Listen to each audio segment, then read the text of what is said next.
Alors on va parler de cette affaire Houellebecq, évidemment, surnommée par beaucoup comme l'un des plus grands écrivains de France. Incroyable. Alors les deux extraits que je vais vous livrer, qui ont choqué évidemment, deux extraits tirés d'un d'un livre, hein, 45 pages, enfin d'un livre, c'est pas un livre d'ailleurs, c'est une espèce de revue, un entretien. Je vais citer le premier pour être exact. Quand le territoire entiers seront sous contrôle islamiste, je pense que des actes de résistance auront lieu, déclarait Michel Houellebecq. Il y aura des attentats devant des mosquées, dans des cafés fréquentés par les musulmans, bref, des Bataclans à l'envers. Ça, c'est le premier extrait qui pose problème. Et le second, je cite, le souhait de la population française de souche, ce n'est pas que les musulmans s'assimilent, mais qu'ils cessent de les voler, de les agresser. Voilà les deux extraits qui posent problème. Alors évidemment, dans un premier temps, nous avons le recteur de la mosquée de Paris qui avait annoncé, au nom de la grande mosquée de Paris, porter plainte contre Michel Houellebecq. Nous avons également plusieurs personnalités. Et puis donc, monsieur... chef Sidi Nafis, donc le recteur de la mosquée de Paris, a été invité à rencontrer Houellebecq sous la direction du grand rabbin de France. Ils se sont expliqués jeudi matin. Il a jugé effectivement que Michel Houellebecq était revenu sur ses propos et qu'il n'est absolument pas raciste, etc. Donc il a décidé de suspendre sa plainte. Et d'ailleurs, on entend aussi, et je vais l'appeler dans la semaine pour lui demander des explications, notre ami Khaled Benchir, qui dit qu'il ne faut pas porter plainte. Moi, je me pose surtout la question, ces personnes, en fait, veulent continuer à être invitées sur les plateaux, ils veulent continuer d'exister médiatiquement, donc ils ne veulent pas attaquer celui que l'on considère comme le plus grand écrivain de France. Alors, c'est du racisme, c'est de l'islamophobie, c'est de la liberté d'expression, c'est toute la question. Alors, moi, islamophobie, pour moi, c'est un terme qu'il va falloir qu'on oublie tous collectivement, parce que le terme islamophobie n'existe pas. Il n'est pas reconnu en tant que, juridiquement, il n'est pas valable. Et franchement, il y a divergence sur le fait de la première fois où il a été utilisé. À quoi ça sert d'entretenir quelque chose ? Et d'ailleurs, je dois dire qu'il y a aussi beaucoup de gens dans cette communauté qui vivent de l'islamophobie, qui en ont fait un business. Est-ce qu'il ne faudrait pas tout simplement parler de racisme et de cesser de faire de la hiérarchisation dans tout ce qui est évidemment condamnation ou appel à la haine, etc. Il y a du racisme, il y a de la xénophobie tout court. Ça sert à rien d'inventer des nouveaux mots qui pour moi ne servent à rien. Ça, c'est mon avis. Gamal, Michel Houellebecq, le recteur de la mosquée de Paris, son affaire, les propos que je viens de te citer, je te mets tout ça, c'est un pavé dans la mare, à toi de commenter. Simplement, c'est que Michel Houellebecq est coutumier du fait, que sa plume était bonne à une époque, c'est vrai. Après, il a commencé à dériver pour faire des livres populistes assez sales, avec des obsessions complètement complotistes, puisqu'il est complotiste, avec l'histoire de Mohamed qui serait à la tête de l'Élysée. Donc, le fait de ne pas le poursuivre... Alors moi, je ne suis pas partisan forcément des poursuites immédiates, même si ça le mérite, parce que je suis partisan de la liberté d'expression. Par contre, ce qui tombe sous le coup de la loi, c'est les propos racistes et les propos incitant à la haine raciale. Ça a eu des conséquences puisqu'il y a eu des gens qui ont été tués à la suite de ça. On l'a connu dans l'histoire et même récemment. Encore récemment, il y a un attentat terroriste qui a été fait par un type qui a massacré 3 Kurdes à Paris, on le rappelle. Donc, quand des hommes qui se disent intellectuels utilisent des propos déviants, ils doivent être ou mis en garde pour cela ou condamnés. En l'occurrence, je n'ai pas la nature exacte des propos. Par contre, ce qui me choque le plus... Non mais quand je dis, il y a un contexte, c'est pas une phrase. Non, c'est dans un entretien, dans un livre de Michel Onfray. Il y a donc un contexte. Après, sur la question de Michel Onfray, Michel Onfray, il est rentré dans un groupe que je connais, qui s'appelle... Front Populaire. Le Front Populaire, qui a été initié par Stéphane Simon. Ouais. Donc Michel Onfray, c'est un peu la plume du groupe, mais il se trouve que Michel Onfray n'est pas un philosophe. C'est plus un éditorialiste qui essaie de faire des bouquins de philosophie. Ensuite, quand il dérape, il a un problème avec la religion en général. Plus il vieillit, moins il vieillit bien. Donc je pense que sur ces questions-là, ce qui me choque le plus, c'est pas le fait qu'il ait des postures comme celle-là, il a le droit de les avoir. Ce qui me choque le plus, c'est que des gens ont prétendu vouloir le poursuivre et ont reculé. Ça s'appelle de la lâcheté, j'aime moins. Ouais. D'accord, je suis assez bien dans le raisonnement. Ali, sur l'affaire Houellebecq.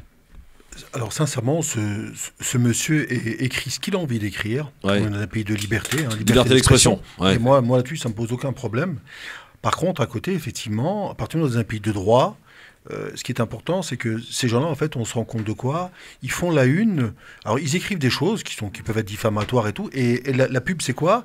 C'est en fait, on va ensuite analyser nos réactions à nous, successives. Ah bah t'as vu, il a dit ci, il a dit ça. Et au lieu de parler de la genèse de la problématique, on commence à dire la mosquée de Paris, un tel. Je pense que ce monsieur-là, il est important pour qu'il y ait des structures, des avocats, alors effectivement, peut-être même comme aux États-Unis, parce que peut-être à vocation musulmane, qui défendent effectivement et qui condamnent cette personne-là. Mais lui faire de la pub, comme on le fait tous les jours, Houellebecq, il est raciste, bah, tu sais, dans un contexte actuel, regarde, il y a un monsieur qui s'appelle Éric Zemmour, qui a fait un livre et il l'a vendu à 350, 360 000 exemplaires. Donc imagine, le mec, il a réussi à faire des revenus complètement délirants, multimillionnaires. Donc Houellebecq, en parlant de lui comme ça, moi, il écrit ce qu'il veut. Ouais. Il dit ce qu'il veut. Moi, ça me pose aucun problème. Par contre, ce que j'attends, c'est que des structures, comme le disait Smaïn pendant la discussion en off, là, des discussions religieuses avec des avocats compétents en s'appuyant sur les textes de loi du pays dans lequel on est, à savoir la France, puissent effectivement le condamner. C'est quoi? C'est du racisme? C'est de l'islamophobie? Après c'est son problème. Ça peut être un psychopathe. Moi, je suis pas là pour l'analyser. Hein. Ce monsieur, il est peut-être fou. Il a peut-être un problème. Peut-être que sa femme est partie avec un musulman. Il le vit mal. Peut-être que son voisin, voilà, ou son voisin lui fait du bruit. Tu vois, moi, je suis pas là pour l'analyser en fait. Ce type, il peut avoir un problème. C'est moi. C'est à peu près comme Gamal, liberté d'expression. Il dit ce qu'il veut, il pense ce qu'il veut. Après, tu comprends assez mal la marche arrière du recteur de la mosquée de Paris. Alors, le recteur de la mosquée de Paris, je sais, tout le monde sait qu'il est, je crois qu'il est de formation juridique. C'est un avocat. Il est avocat, oui, il est avocat. Il est avocat de formation. Donc, à la limite, l'important, comme c'est le résultat. Parce que regarde, Christophe, c'est systématiquement tout la même chose. Hein. On va parler pendant 15 jours, 3 semaines. Houellebecq, raciste. Et après, hop, ça va disparaître sans aucun effet. Moi, ce qui m'intéresse, c'est le concret. Voilà, du fait. Il a fait ça, un avocat. 1 mois, 6 mois, 3 mois, bam. Et c'est tout. Tout le reste là, parce que là, on est que dans l'émotion. Il a dit ça sur l'islam, c'est un raciste, il aime pas. Mais ça me sert à quoi ça? Des racistes, il y en a, il y en aura toujours, hein, mais ça me dérange pas. Je veux juste ajouter un petit truc très important. Houellebecq n'est pas un idéologue. C'est un romancier, donc c'est un peu. Moi, oui, absolument, tu as raison. Voilà, l'idéologue, c'est quand même.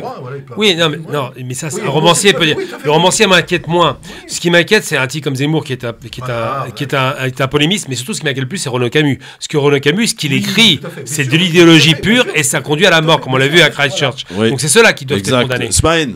Bah écoute, on est devant donc une banalisation carrément du racisme. Et cette banalisation a commencé le 11 septembre 2001.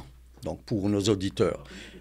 Il faut rappeler que M. Houellebecq, quoique ce n'est pas vraiment le sujet de notre discussion aujourd'hui, c'est plutôt le recteur de la mosquée de Paris, M. Houellebecq a traité les musulmans, 1,6 milliard de musulmans, de cons, religion de cons. Donc, non, mais il a le droit, certes, c'est pas faux. Il se dit d'ailleurs être islamophobe à temps partiel. À temps partiel. Voilà. Bon, il revendique le fait d'être islamophobe à temps partiel. Moi, je suis Houellebecqophobe à temps complet. Hein. J'aime bien. Ils sont forts. Vas-y, Ismaël, pardon. Je t'en prie. Donc, pour revenir au recteur de la mosquée de Paris, dès lors où il avait engagé donc une action, enfin, il avait, on va dire, l'intention d'intenter un procès à ce monsieur. Donc, il fallait donc garder cette position de principe et surtout, il est tenu par le devoir moral de s'engager vis-à-vis de sa communauté. Lui-même avait donc réitéré cette position devant donc les plateaux de télévision. Quand il est passé, il a écumé pas mal de plateaux et même comme le Figaro, par exemple. Et il avait dit que donc il était sollicité par la communauté et qu'il fallait la défendre parce que l'institution, par définition de la mosquée de Paris, elle est la caution morale de cette communauté. Donc elle est censée apporter une réponse aux attaques qu'on est en train de subir en ce moment. Jeudi, avec Christophe, donc on avait appris cette information. On a été pris de court par le retrait de cette plainte.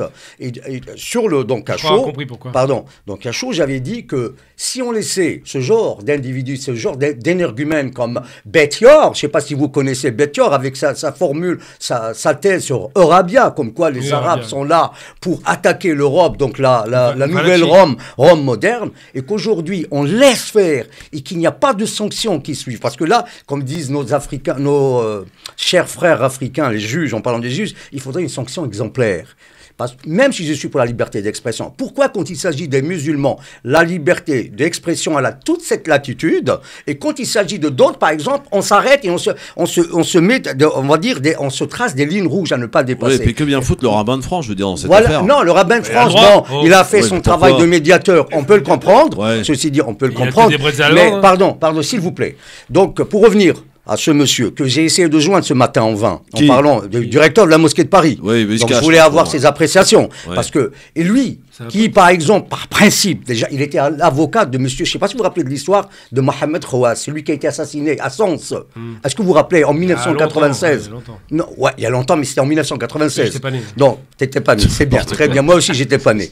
Donc, il a été le conseil de cette famille, dont le fils a été victime de deux frères racistes, les frères beaux-frères. Donc, et puis, il faudrait aussi rendre hommage à qui à Brahim Bouharam, le Marocain qui a été jeté par-dessus oui, le pont. le Je pense que mec c'était du le Front pont de National. Saint-Michel, Oui. si je m'abuse. Hein. En 95. Pont Neuf, non? Non, c'était devant comme ça, là. Je crois que c'était le Pont Neuf. Non, c'est le Pont Neuf, je crois. C'est le Pont Neuf. Ouais, c'est le Pont Neuf. Voilà. Donc, il faudrait rendre hommage à ces gens-là. Pourquoi? Parce qu'on a tellement laissé les choses. Quand on voit maintenant qu'il y a un racisme endémique en France, il y a un racisme endémique, décomplexé. Quand des gens passent sur des chaînes de télé dont je ne citerai pas le nom parce qu'il y en a, elles sont légion, on va dire. Il y en a deux. Deux, mais elles sont légion maintenant, même s'il y a des sous-entendus, il faut quand même on sait lire entre les lignes, on sait écouter, entre les bribes. Donc, il faudrait que ça cesse. Parce que j'avais évoqué la nuit de cristal. Tu te rappelles, Christophe? La nuit de cristal. La nuit de cristal, pour nos auditeurs, 9 novembre 38. Voilà, c'était en 1938, 9 novembre. quand les Allemands fascistes avaient attaqué les Juifs. Il y avait en une nuit nazi, 2500. Nazi. Oui, mais c'est des fascistes. Oui, pas tout à fait. On ne va pas jouer sur les mots, gamin, s'il te plaît. On ne va pas jouer sur les mots. Donc, un fascisme, c'est un fasciste. On ne va pas jouer sur les noms. Toujours est-il que ça soit un extrémiste musulman, juif ou allemand, c'est du fascisme. Bon. Donc, il faudrait appeler un chat un chat. Donc, pour éviter ce genre de choses, il faudrait qu'il y ait, comme disent les juges africains, nos frères, il faudrait une sanction exemplaire. Même symbolique s'il le faut. Je peux se main. Vas-y. Je vois pas t'embêter, mais j'aime pas mélanger les genres parce que j'ai travaillé beaucoup sur la période. Le fascisme a existé en Europe, en Allemagne. Ça a été inventé par l'Italien, par Mussolini, pour être précis, qui ne faisait pas de loi raciale. Le fascisme existait en Espagne, il n'y avait pas de loi raciale. Au Portugal, il n'y avait pas de loi raciale. C'est le nazisme qui a conduit à la nuit de cristal. Et c'est une idéologie qui est très marquée nazie. Donc, c'est juste pour remettre. Attends, juste finir. Et Christophe, un truc important. Je pense que le recteur de la mosquée a reculé parce qu'il a dû. Et c'est là où je te rejoins totalement, Ali. Il a dû s'exciter comme tout le monde quand il a vu ce qu'il a lu. Et à partir de là, il a surréagi sans réfléchir à la qualification des termes. Est-ce qu'ils sont ou pas, est-ce qu'on peut les poursuivre en justice ou pas. Et il s'est rendu compte trop tard, après avoir parlé, qu'il ne pouvait pas le poursuivre. C'est pour ça qu'il a reculé. Je suis pas d'accord, Kamal. Il est juriste. Je suis pas d'accord, Kamal. Justement, c'est raison de... Alors, je vais essayer d'en placer une. Parce que nos chers chroniqueurs, pour en placer une, il faut qu'ils toussent. Non, mais écoute, moi, très simplement, j'en parlais un petit peu en off, là. Moi, avec vous en off, j'ai plus le sentiment que dès que tu as quelqu'un qui sort un bouquin aujourd'hui, tout en sachant que les Français ne lisent plus de moins en moins, il faut une petite polémique bien salée, bien sucrée, de manière à vendre. Il me semble que pendant quelques années, la presse française vivait grâce à l'islamophobie, on peut dire. Et je sais plus qui s'était amusé à faire. Voilà, exactement. Je sais plus qui s'était amusé à faire un petit listing. Et du top des ventes en fonction de la couverture. Et dès qu'on parlait d'immigration, dès qu'on parlait d'islam, des musulmans, des banlieues, de la jeunesse, politique, médiatique, tout. Exactement, et on avait des scores. Le strike. Voilà, avec des gros scores. Et on a eu Zemmour, et en fait, en général, dès que quelqu'un commence à sortir ces petites phrases, sorties d'un contexte, alors là, effectivement, c'est un romancier, faut pas l'oublier. Mais bon, après, à côté de ça, il y a pas mal de choses qui lui gravitent un petit peu et qui lui collent à la peau. Il a le droit, liberté d'expression. On a le droit de tout dire. Oui. Après, à partir du moment où tu blesses... Est-ce qu'on a le droit de tout dire dans ce pays, franchement? Je te réponds. À partir du moment où tu blesses quelqu'un, pour moi, là, tu dois quand même un petit peu te dire que parler pour parler, voilà, on rééquilibre les choses. Voilà, il n'y a aucun intérêt à blesser les gens. Bon. Donc, par contre, ce qui est quand même important, c'est qu'on se rend compte qu'en France, aujourd'hui, la communauté musulmane est de plus en plus importante, et on se rend compte, pourquoi on assiste à ce genre de situation? Parce qu'il y a une vraie carence du côté musulman. Moi, je m'intéresse pas aux problèmes exogènes. Tout à l'heure, vous avez parlé de concret. Voilà. Je suis entièrement d'accord avec toi. Exogène, il fait ce qu'il veut. Par contre, ce qui est intéressant, c'est de dire aujourd'hui, une religion, quelle qu'elle soit, en l'occurrence ici l'islam ou la communauté musulmane, doit avoir en son sein une structure qui doit être effectivement juridique, comme le disait Gamel. Mais il y en avait une, mais elle s'est fait dessouder. Ah ouais, ouais, mais celle-là, c'était une organisation artificielle. Ah non. Je pense qu'Ali fait allusion à une structure intellectuelle. avec des avocats. Je prends l'exemple aux États-Unis. Alors, on ne veut pas que le pays soit communautaire. On prend par exemple aux États-Unis, vous avez beaucoup d'avocats afghans, pakistanais qui ont réussi à faire plier Nike. Mais c'est Caire, c'est pas les Afghans. Oui, mais c'est le Caire. Oui, mais c'est les Arabes. Oui, mais Nike. Allo Mark, qui est les cartes de vœux, à les faire plier. Absolument. Donc je pense qu'en s'appuyant sur le droit. Donc je pense qu'aujourd'hui il y a des compétences qui sont là. Et Houellebecq il écrit ce qu'il veut. Mais ce qu'il faut éviter, c'est parce que nous on est des gens très émotifs et très passionnés. Moi je suis franc. Et tous les gens, dès qu'on parle islam, et ça parle double discours, dans tous les sens. Pour quel résultat à la fin? Ensemble vide, le racisme. J'ai envie de dire un truc. Ouais. Moi, je dis Nadine Houellebecq pour des fois. Et plus sérieusement, ce que je veux dire simplement, c'est que tant que c'est un roman, c'est pas dérangeant. Ce qui est problématique, c'est est-ce que la personne. Non, les mecs, vous minimisez le danger. Vous minimisez le danger. Franchement, vous minimisez le danger. Il faut pas se contenter de critiques. Il faudrait s'organiser comme nos frères juifs et se défendre. Il faut se défendre intellectuellement, bien sûr, avec les idées, l'argumentation. Bah vas-y. Le killer, t'as vu? Kamal. Non, mais simplement, tant que c'est un roman, c'est pas grave. Ce qui est grave, ce qui peut devenir grave, c'est qu'effectivement, il épouse les idées de son roman. Alors, c'est pas un roman, c'est un entretien croisé entre Michel Houellebecq et Michel Onfray. Oui, mais c'est pour ça que je dis, tant qu'il écrit dans ses romans, il a écrit 45 dans ses romans. pages. Quand il a déliré sur l'arabe qui arrivera en 2022, c'est raté pour le coup, à la tête de l'Élysée, il délirait complètement. Mais tant qu'il n'y a pas une volonté raciste derrière, parce que la question, c'est pas l'islamophobie, c'est le racisme. Ça, c'est caractérisé. Moi, je vais écrire un livre. Je vais écrire un livre où je vais dire moi je vais décider que en France je vais couper le gaz à la France de la part des pays arabes, donc on n'aura plus de gaz, on n'aura plus d'électricité. Ensuite l'uranium, c'est la même chose. Je vais aller au Mali, je vais couper l'uranium, on n'aura plus de centrales nucléaires. On va prendre quelqu'un au téléphone si vous voulez bien, on va du côté de Reims. Il va pas se vendre ton roman. Allô, bonjour. Ton prénom, rappelle-le-moi, je me rappelle plus. Aboulief. Aboulief. Abou, alors on t'écoute. Oui, c'était pour réagir au sujet de ce soir-là. En fait, ce que je pensais a été résumé à peu près par l'ensemble des intervenants. C'est vrai que le retrait de cette initiative, c'est tout à fait honteux. Il faudra leur demander pourquoi, d'ailleurs. Certains que ça tombe pas sous le coup de la loi, mais bon, ça c'est un autre débat juridique qui dépasse mes compétences, mais quand même. Je pense aussi qu'il ne faut pas tomber sous le coup de l'émotion parce que c'est pas la première fois ni la dernière venant de lui ou d'autres personnalités. Il faut savoir aussi qui est Houellebecq. On disait, je sais plus qui disait tout à l'heure, il y a un problème. C'est sûr et certain. C'est pas sa femme. Je crois que ça vient de sa famille. Je suis plus certain. J'ai pas retrouvé. Heureusement, je suis un peu essoufflé. Je viens de courir. J'étais en voiture, donc j'ai pas pu tout retrouver. Mais il me semble que c'est du côté de sa mère qu'il faut chercher. Sa mère qui l'a insulté copieusement d'ailleurs. C'est vous dire un petit peu la teneur du bonhomme. En fait, ça a été dit aussi juste par votre dernier intervenant. Je crois en fait on est constamment effectivement le faire valoir. Enfin plutôt la variable d'ajustement des comment dirais-je des humeurs de tout un chacun et de ce type de personnage-là qui se servent de nous pour excrément, et c'est encore une fois pas la première et à mon avis pas la dernière fois. Oui, mais s'ils se servent de nous, comme tu dis, pardon, mais s'ils se servent de nous, il faut au bout d'un moment peut-être se poser les questions.